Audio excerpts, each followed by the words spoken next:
একঘেয়েমি রুটি পরোটার স্বাদ বদল করতে আজই বানিয়ে নাও ঠেচা পরোটা। এই পরোটাগুলো যেমন খাস্তা তেমনি মুখরোচক, যেমন হেলদি তেমনি ভীষণই টেস্টি। একবার বানিয়ে তোমরা যাকেই খাওয়াবে সে কিন্তু রেসিপি জানতে চাইবে। আর এই পরোটাগুলো বানানো তো খুবই সহজ, তেমনি এই পরোটাগুলো খেতে কিন্তু কোনো রকম সবজি বা তরকারি দরকার লাগে না। টমেটো কেচাপ বা টক দইয়ের সাথে খেতে কিন্তু দারুণ লাগবে।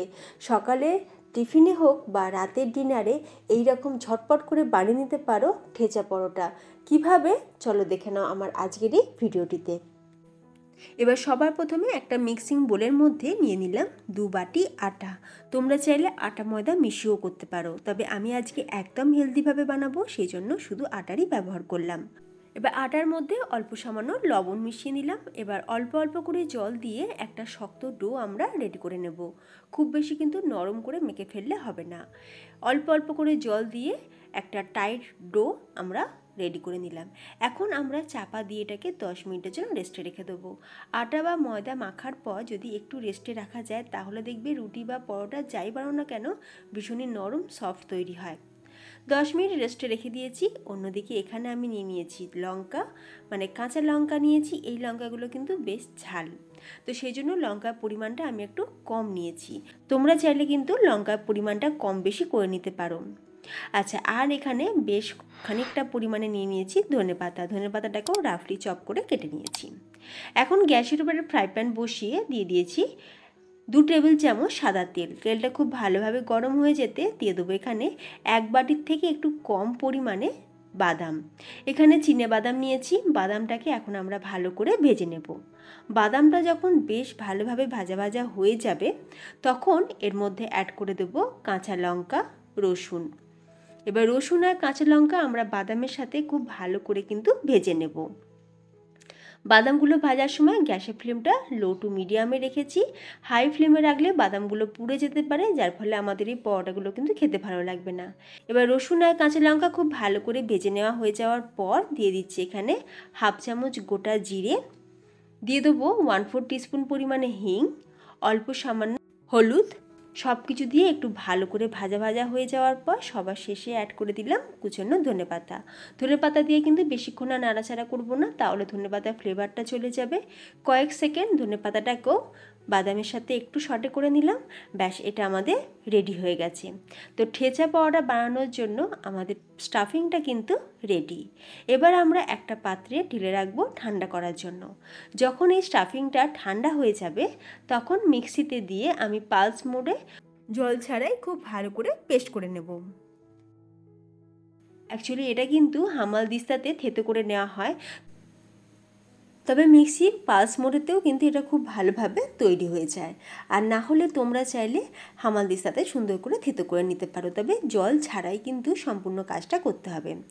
তো দেখো ফ্রেন্ডস, আমার কিন্তু এই ঠেচা পরোটাগুলো বানানোর জন্য স্টাফিংটা রেডি হয়ে গেছে। আমি একটা বোলের মধ্যে ঢেলে নিলাম। আর তোমরা দেখে নিশ্চয়ই বুঝতেই পারছো যে স্টাফিংটা দেখো বেশ দানা দানা আছে। আমি কিন্তু একদম পুরো মিহি পেস্ট করিনি। অন্যদিকে এখানে আটাটা খুব ভালোভাবে সেট হয়ে গেছে। আরও একবার একটু ঠেসে ঠেসে ভালো করে মেখে নিলাম।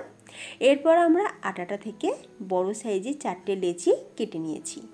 এরপর আমরা কিচেন স্ল্যাবটা ভালো করে মুছে নিয়ে শুকনো আটা ছড়িয়ে সুন্দর করে পরোটার মতন করে বেলে নেব। আমি এখানে গোলভাবে বেলছি, তোমরা ত্রিকোণও বেলে নিতে পারো। আর পরোটার থিকনেসটা দেখো ঠিক এই রকম রাখতে হবে, খুব বেশি মোটা না আবার খুব বেশি পাতলাও নয়। পরোটা বেলা হয়ে যাওয়ার পর ওপরে 1 চামচ সাদা তেল ছড়িয়ে দিলাম আর 1 চামচ শুকনো আটা ছড়িয়ে দিলাম। খুব ভালো করে পরোটার চারিদিকে ভালো করে মাখিয়ে নিলাম। এরপর যে স্টাফিংটা আমরা রেডি করে রেখেছিলাম, মানে ঠেচা পরোটা বানানোর জন্য, ঠেচাটা আমরা ওপর থেকে পরোটার ওপরে এইভাবে বিছিয়ে দিলাম। খুব ভালো করে চারিদিকে স্প্রেড করে দিলাম। এরপর আবারও আমি কিছুটা শুকনো আটা ওপর থেকে ছড়িয়ে দেবো। তারপর একটা সাইড থেকে অন্য একটা সাইডে এইভাবে মুড়তে থাকবো।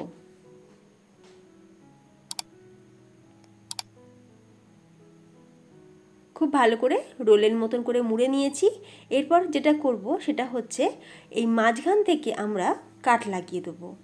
ছুরি দিয়ে মাঝখান থেকে কেটে নিলাম। এরপর দেখো পরোটাগুলো আমরা লাচ্ছার মতন করে বানাবো।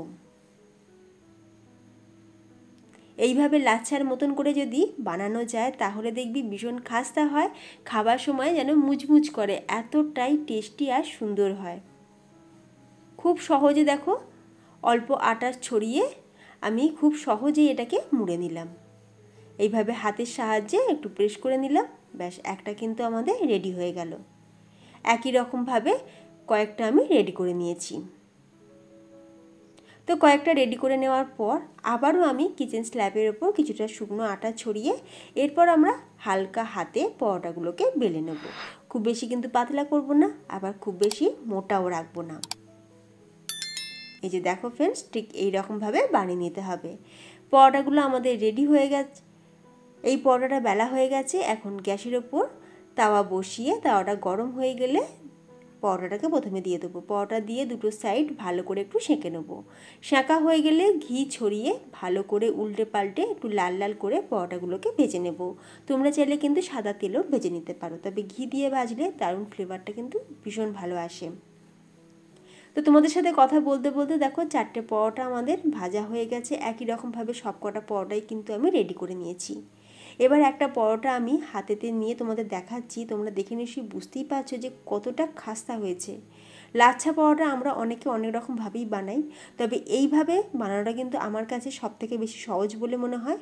আর লাচ্ছাগুলো আর পরোটার মধ্যে লাচ্ছাগুলো দেখে তোমরা বুঝতেই পারছো যে পরোটাগুলো কতটা খাস্তা হয়েছে। তো রেসিপি দেখে ভালো লাগলে বাড়িতে অবশ্যই একবার বানিয়ে দেখো, আর বাড়িতে বানালে আমাকে কমেন্ট করে জানিও তোমাদের কেমন লাগলো। তাহলে ফ্রেন্ডস, আজ আসি, দেখা হবে নতুন কোনো রেসিপির সাথে। ভালো থাকবে, সুস্থ থাকবে, ধন্যবাদ।